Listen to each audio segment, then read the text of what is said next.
The Attorney General and Oklahoma Gas and Electric are reviewing their options after losing a major case before the 10th Circuit Court of Appeals. The Denver federal court disagreed on every count with the argument that the Environmental Protection Agency overstepped its authority by issuing its own plan for Oklahoma to reduce haze caused by air pollution. And that is just one of the battles over changes to the state's use of coal-fired power plants.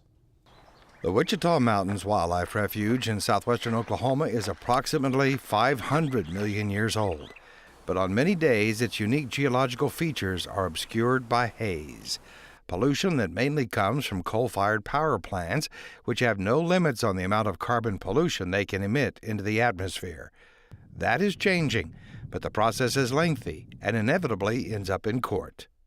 To reduce that haze, the focus is now on 4 coal-fired power plants, 2 owned by Oklahoma Gas and Electric and 2 owned by AEP-PSO.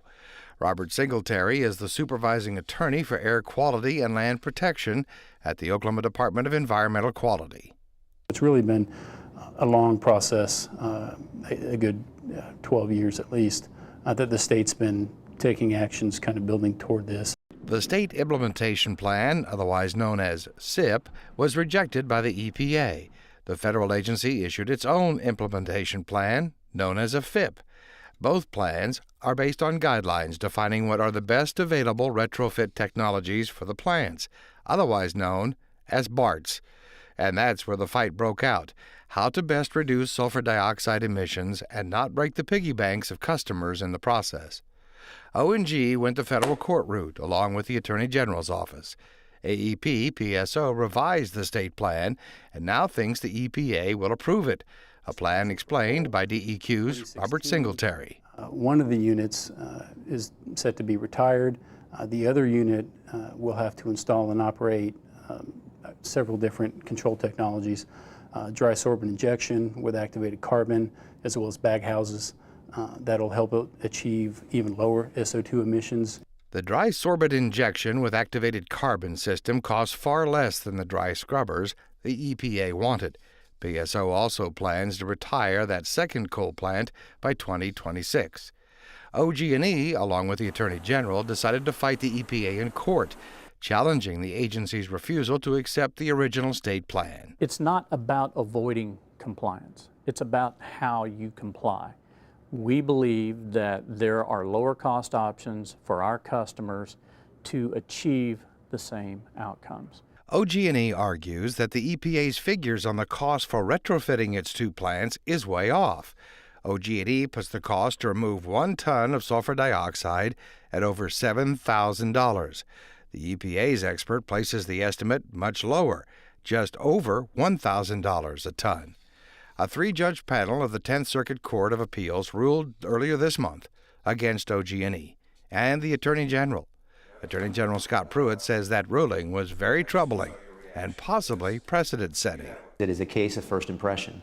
The Clean Air Act, under the aesthetics part of the statute, dealing with visibility and not health, gave certain responsibilities to the states that they didn't give the states in other areas of the Clean Air Act.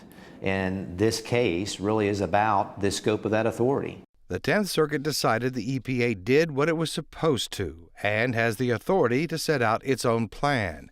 Since the decision came from 3 members of the court, asking the whole court to review the case appears the likely next move. So that is one step available to us, and it's one that we are seriously considering because of the magnitude of the decision.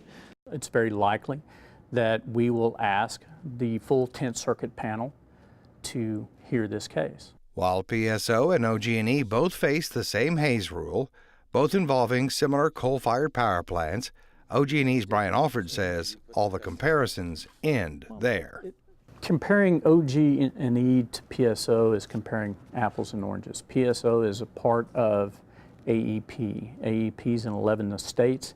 They have tens of thousands of megawatts of generation. It's easier for them to make choices.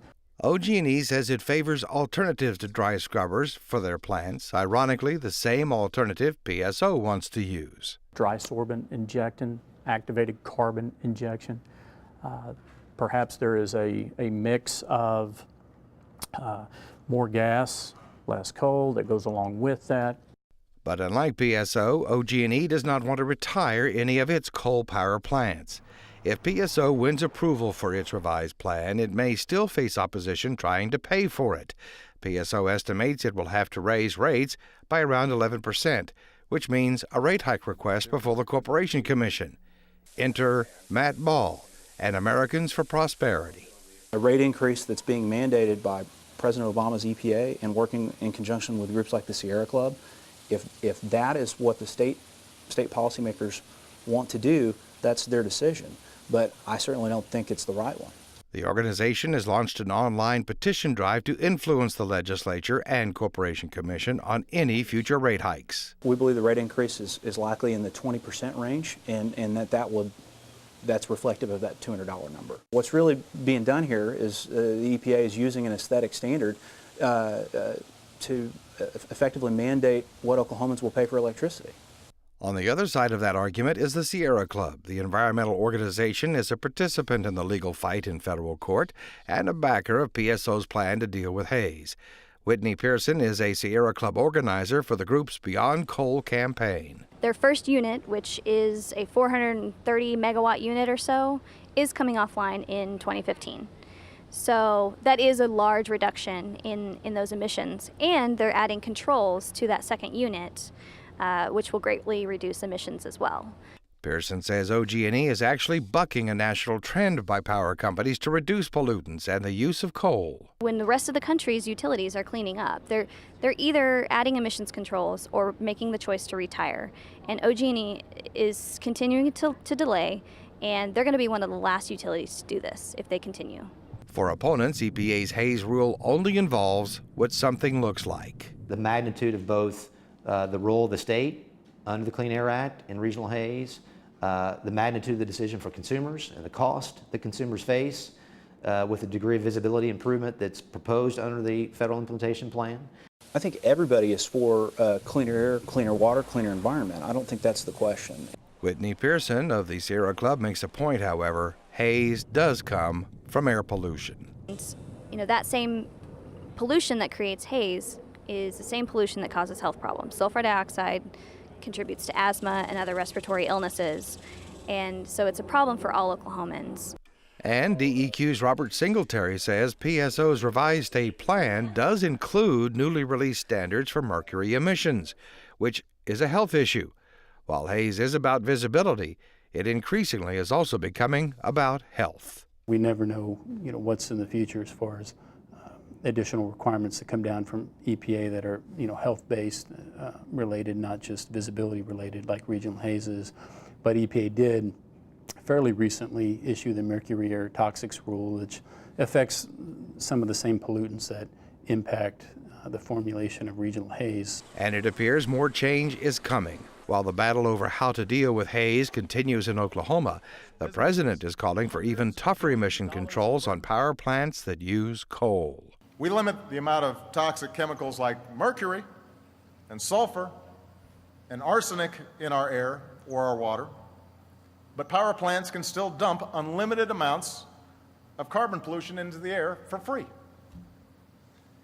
That's not right, that's not safe, and it needs to stop.